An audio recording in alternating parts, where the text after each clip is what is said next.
Okay, folks, my name is Sean Mitchell. I'm the publisher and I'm the owner of TechDay. I can see that I'm being heard. I've got a couple of thumbs up there.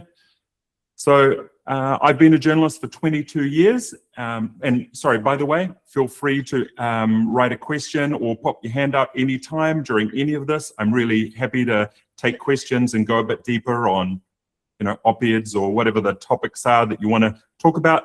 But I've got a bit to talk about for maybe about 15 minutes, explaining where we're at and just newsrooms generally and what we're getting each day. But yeah, open to questions. I've been a technology journalist for 22 years. My mum's English, my dad's family is Irish. So I've spent a lot of time there. I currently live in Asia.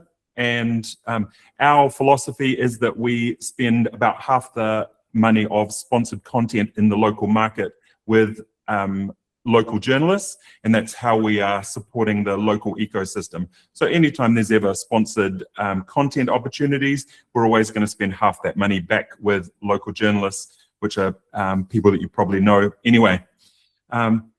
Yeah, and we've been around for 19 years. We have done 700,000 stories, and a lot of these brands that we have been acquired over the years.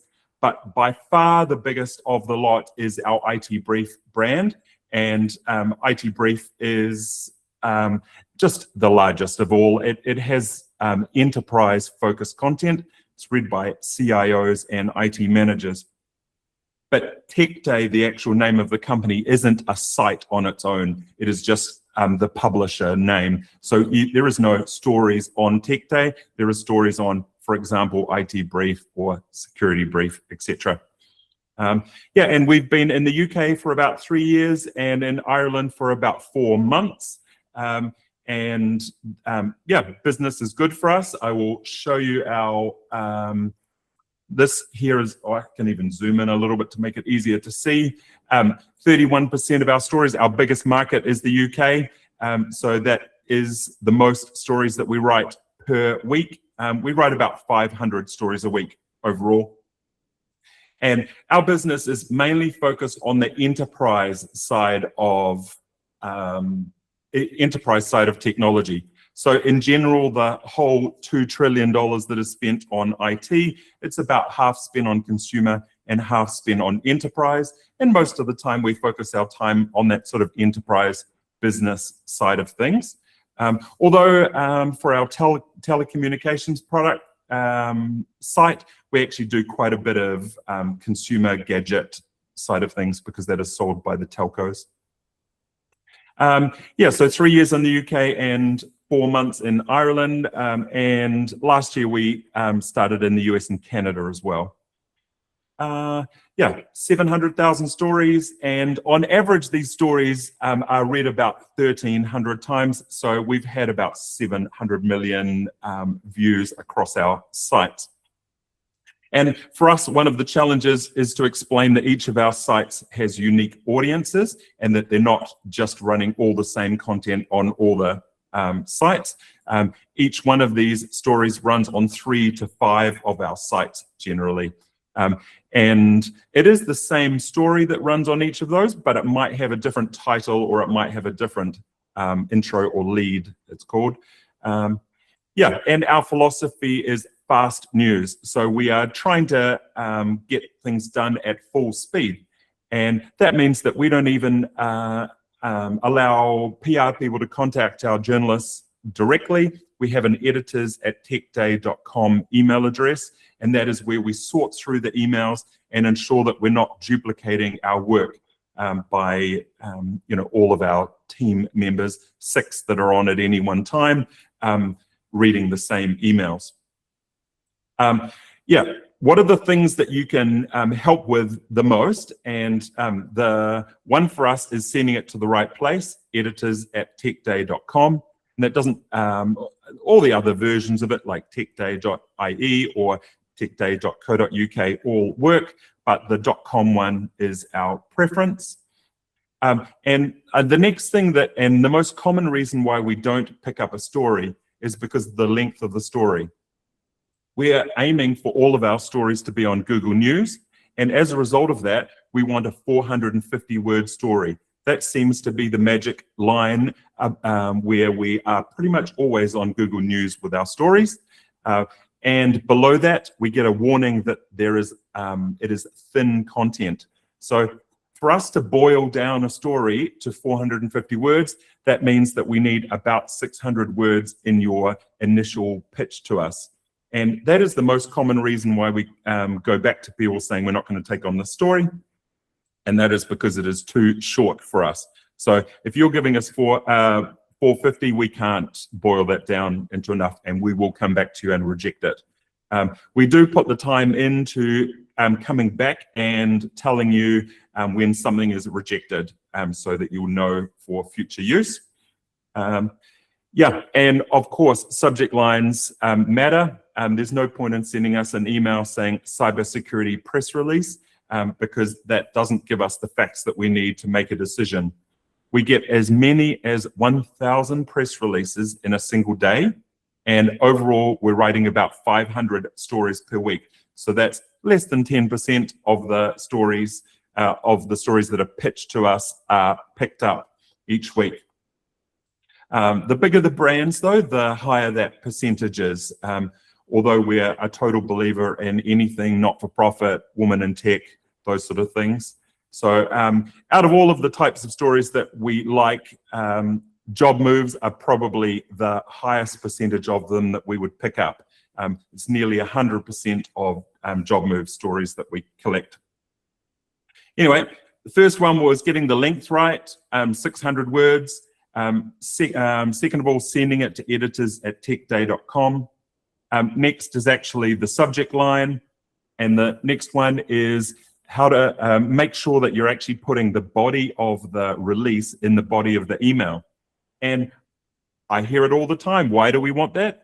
And the answer is because we either get a PDF that we can't grab a quote out of with formatting issues, or agencies send us all the time Google Docs or Microsoft Word docs with tracking changes on, and then we're not sure, has the change been accepted? Is that the final version? So anyway, it's just much easier for us always to have the body of the release in the body of the email. And we do come back and reject based upon it not being in that format. Our sites, like every news publisher, are full of stock photography or generated images, and we are really trying to move away from that and have as many faces as we possibly can on our sites. So we really, really appreciate it when a image is provided with your customers' information. Ideally, a mugshot, or maybe the politicians standing, shaking hands out the front of their new facilities. Oh, Danny's just got a question. Yeah, so the question is, would you rather more detail in the pitch rather than less? I know some reporters prefer short bullets. Yeah, so our boiling down to 450 words, I'm loving the background. I would love the about section to be really long. I would love your intro text to be highlighting the actual core issue here. And yeah, so I'm all for more detail and not less. And in fact, there's a sort of sweet spot, maybe it's 650, 700 words. Beyond that, it's starting to get too long for us to read. But yeah, the more the better, I would say, Danny. You're always welcome to send as much as you can. Yeah. On that, we don't generally get that much time to go and explore all the links or the attachments. So try and include as much as you can in the actual body of the email or the release below it. Yeah, sorry, so we're talking about images here, and that is, we would love to receive images. Doesn't matter how you send them to us. Could be a Dropbox, could be a link, could be an attachment, the whole lot. Don't send us too many images, because then we have to work out who is who and get our captions right. But yeah, send us 2 or 3 great images to go with your stories. For us, we need them to be about 1200 pixels wide, and that is the normal standard for Google News stories. So it's a sort of letterbox shape. And what we do is we take the actual image, like on this example here, and normally it would be provided as a portrait image, and we would turn it into a landscape image using Photoshop, and it looks better. It also is the perfect size for Google News or Google. Let's just have a quick look at that one. That one doesn't have an image on it, but yeah, you can see that on the top left-hand side is the actual image there that is being used. Yeah. Okie dokie. Oh, there was another one. Would you prefer something like a media kit folder in the email with several photos? Very open. This was just answered. Yeah. Sorry, yeah, you just answered that. It was the same time. Thank you. Yeah. No problems. We're very happy for you to send it as a media kit or as attachments. Very often the media kit folders are quite useful because then we know lifestyle images or portraits, you know, a few different folders like that. Yeah, really open to however you want to do that. We just really appreciate the images because they do really make a big difference to our stories. Okay, great. Thanks. Yeah, you're welcome, Sarah. And the next one is when your customer or you have got a lot of announcements at exactly the same time. And the traditional view of this is that you think, I'm not going to bombard these guys with too many releases. But in this age of AI, with people announcing lots of software, they often have 2, 3, sometimes more announcements in one day. We had Oracle earlier this year who had 20-something announcements in one day. So we would actually prefer to see them all. So I know it's against your PR sort of wisdom. You don't want to bombard us, but we want to see the gravity of the situation. We want to see that something exciting has happened. And when you send us one email with a few releases in there, then yeah, that shows up and we might consider it.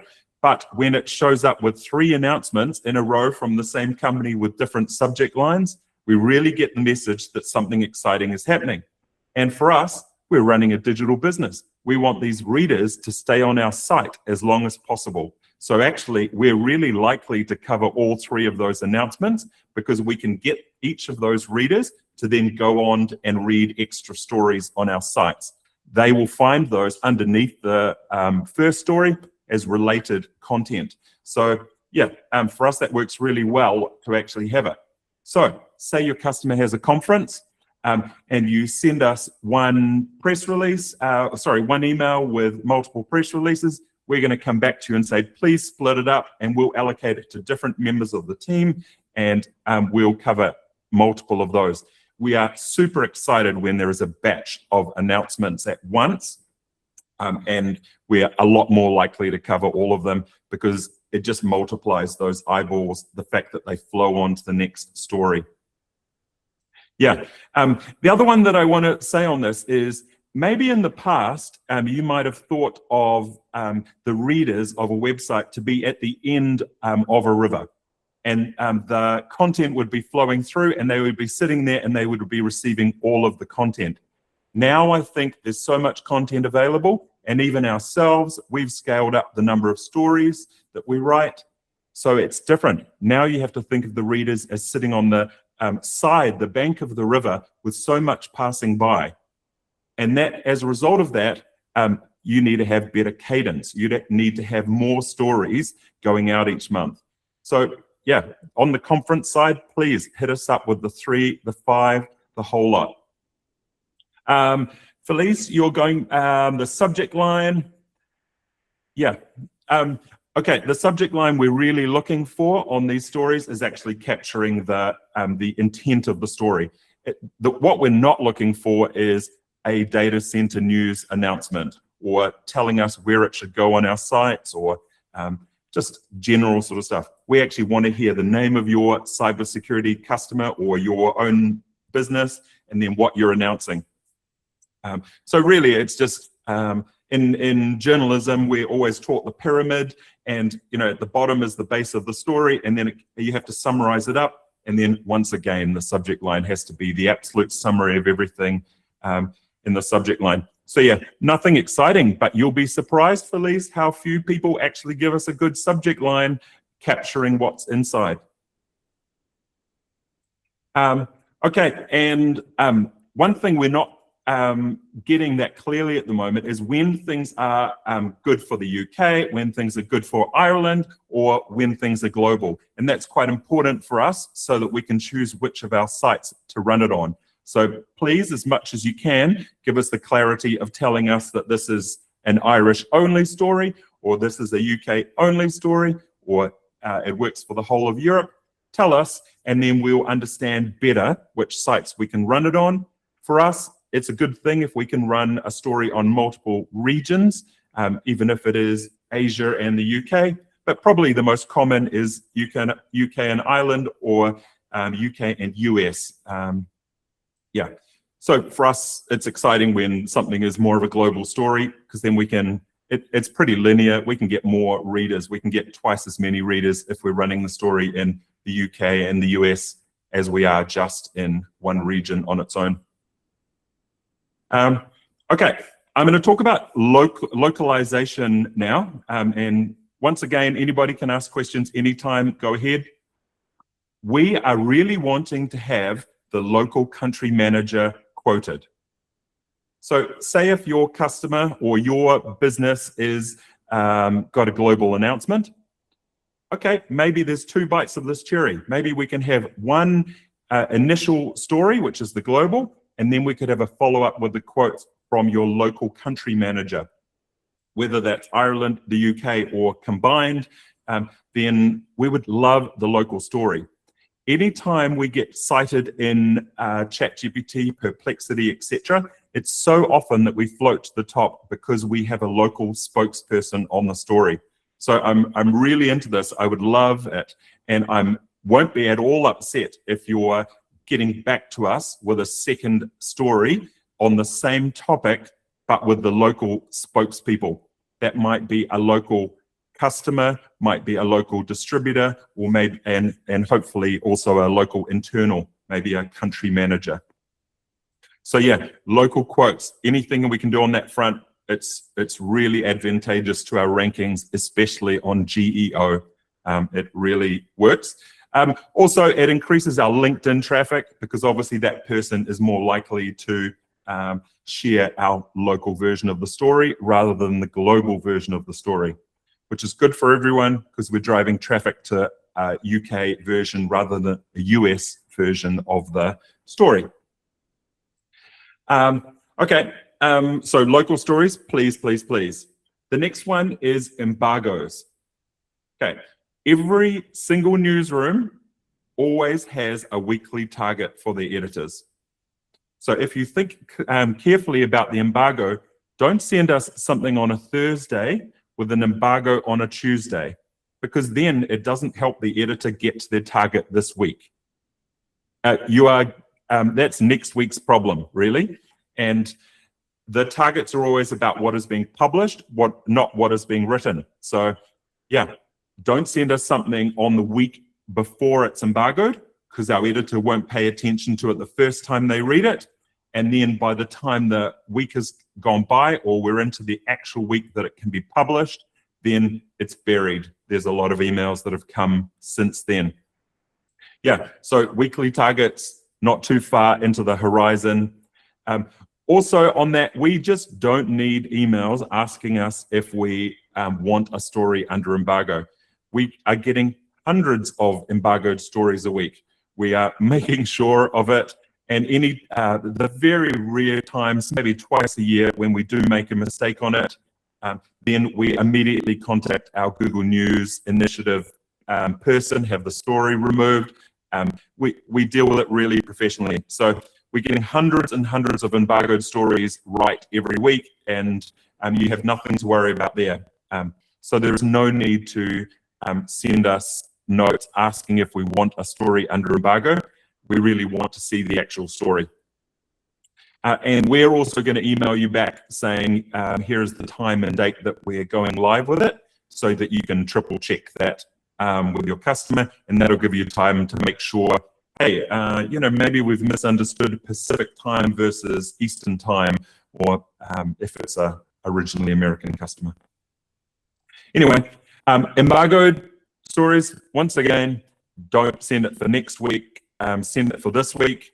And at the end of the week, when we're looking through the stories that haven't been claimed, a lot of them are embargoed because they are just that much more difficult to work out the time zones and get it exactly right. So I personally would keep the embargoes really short and really easy. Make sure you have the local time zone in it. Okay, let's talk about a couple of other story types. UK gets it about comment stories, expert comments, short, sharp comments, but Ireland just doesn't do it at all. And it's really, really interesting.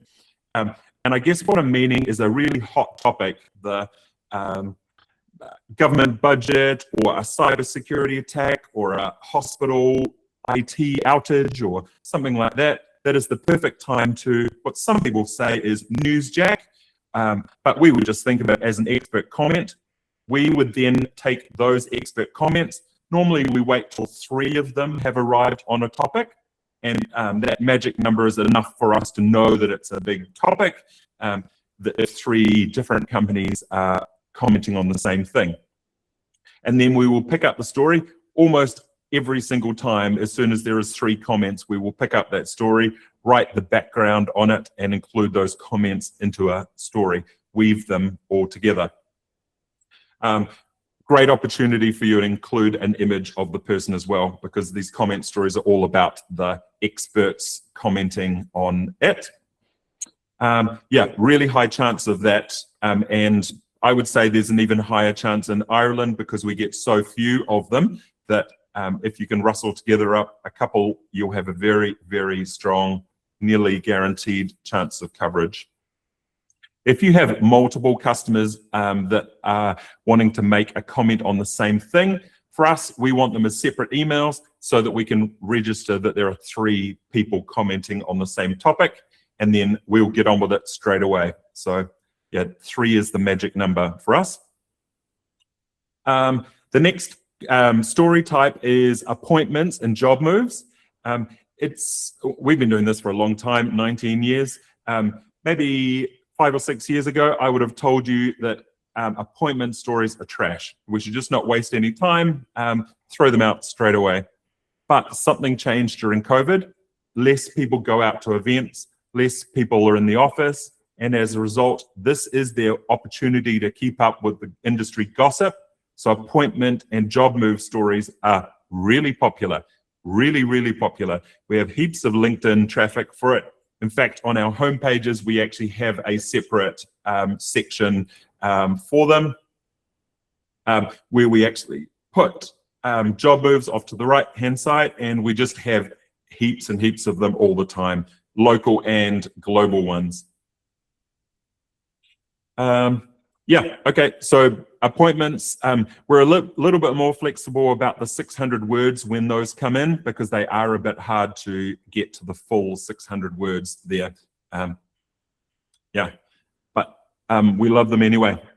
I would, almost 100% of job moves and appointments are covered, and they are that successful for us. And that LinkedIn traffic is just golden. It really helps with the rankings, etc.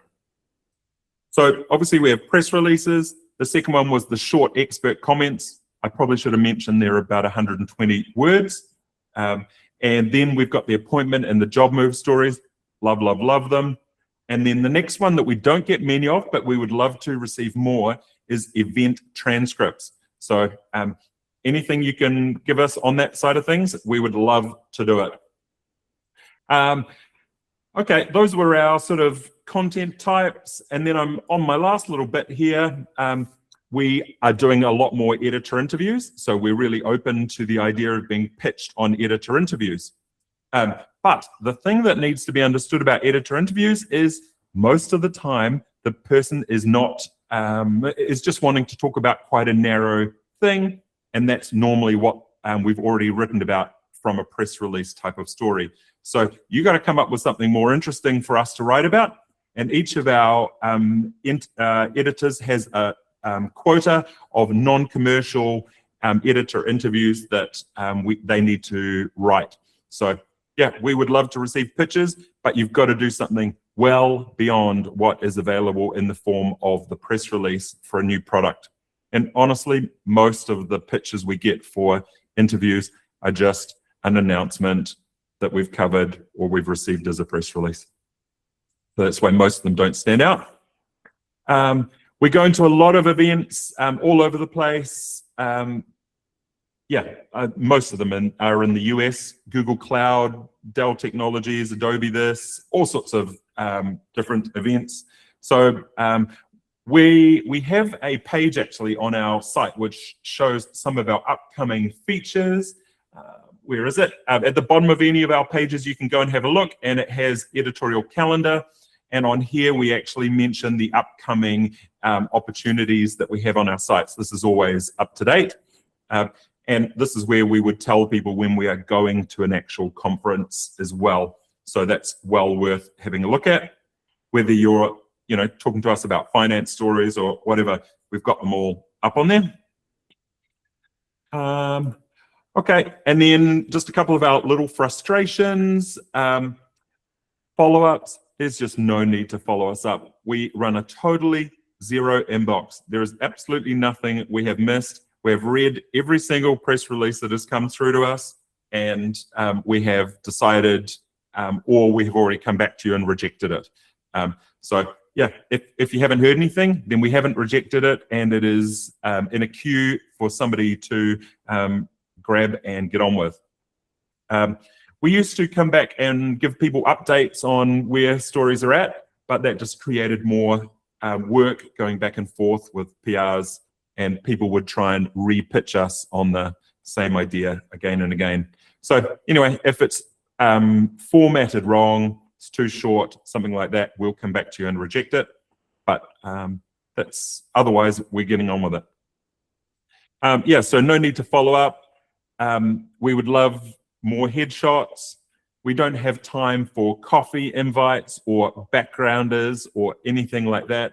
Every interaction we have needs to result in a story, and that's just as simple as it is these days. We've got to write a lot. And I don't know why it happens, but we get a lot of emails asking if we want a press release on a certain topic. There's no way we can tell you without actually seeing it. So send us the actual press release always in the first email, please. And really the last thing that I want to talk about is that we are making a huge effort on GEO. Every one of our stories, we are writing behind the scenes LLM text documents, and we are doing all the keyword tagging correctly. We have we've opened it up for Anthropic, OpenAI, Perplexity, and Google to crawl any of our stories ever. And we are encouraging it as much as humanly possible. And those local stories, though, the more we can localize those with country managers, the higher we rank in GEO. We are really making a big effort on local stories, and as a result, on the home pages, for example, this is our IT Brief Ireland homepage, and we actually have got our the local stories detailed there. And you can see that on each of our home pages, we have the local stories at the top, as well as our investigative stories and editor interviews. We are really, so this is a search I just did on please list the top tech news sites in Ireland, and I have turned off personalization, so this is not personalized for me, but we are the 4th one on the list there, and we do really well on ChatGPT, Perplexity, as well as Google search. We're really making such an effort on that front. The more images, the better. So many of these stories we write, we are the only people writing these stories. I'm often shocked, but I go and search for these stories and nobody else has picked it up. And another story we did today, nobody else has picked it up. Another story we did today, nobody else has picked it up. So I'm not sure why it is, but yeah, we are picking up as much as we possibly can, and we have the capacity to get down a bit further into the smaller stories maybe than some of our competitors. Yeah, I think that is most of what I've got. I don't know if anyone has any additional questions. Yeah, in terms of editorial calendar, what is the best way to get more detail about what you're specifically looking for? We are really open-minded about this, actually. We would prefer you to tell us, Natasha, what the expertise is that's available, rather than try and make something that fits with our thinking. So yeah, we'd prefer to actually focus on the areas that the expert knows really well. Yeah, on this, we've got a bunch of them. The next one that is going to be the biggest is the International Women in Cyber Day. And for anything women in technology or yeah, these sort of not-for-profit or equality issues, we're really into them. We'll cover basically 100% of everything we can. Even things like op-eds that we would often charge for if it's really commercial, then on International Women in Cyber Day, we're really flexible. We want it to happen. So yeah, Natasha, think the other way around. I think we want to know what your expert can do. And then David, yeah, David, we actually did a bit of an exercise in going through the press releases that we received, and we put it through a system called GPT-0, and it was about 70% of the press releases had the majority of their content written by AI. So it's a really hard one. For us, it's really important that we get across to everybody that we have editors involved in all of our stories, and that's why we have, for example, got human-powered on it. But yeah, what we receive is a lot of garbage, and it's really obvious sometimes. So we look out for it, and it's pretty clear. We've also got a FAQ page, which has got everything on it as well. It's pretty much got a lot of the same discussions. For example, when we do a review, they're never paid. The review scores are independent. The whole lot. We're pretty old school on a lot of different things. And we've got some exciting things that we're working on with more industrial type of sites at the moment. So we're branching a little bit out of the technology field and into the industrial side. And why that is because of a lot of the software and AI companies that are our customers and are paying for sponsored content and paying for the big interviews. They want to target outside of the technology sphere. They want to target actual businesses that aren't that are potentially using AI rather than the ones just talking and writing. And yeah.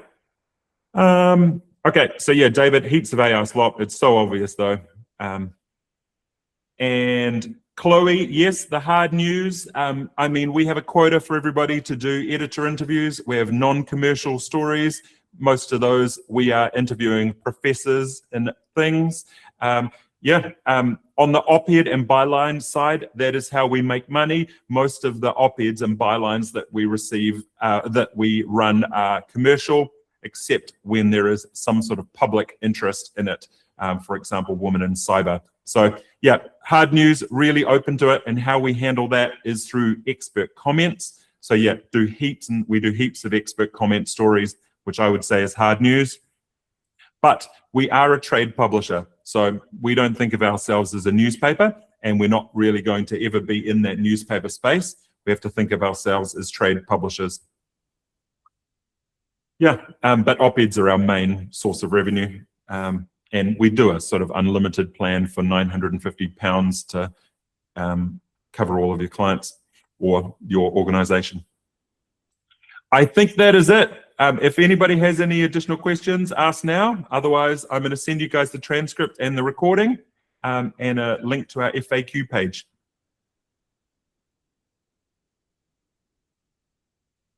Thanks, everyone. Okay, we've done it, and I'm available anytime. Thank you so much. Have a good rest of your day. Yeah, same to you. Thank you so much. Thank you so much. It was really interesting. Bye-bye. Bye.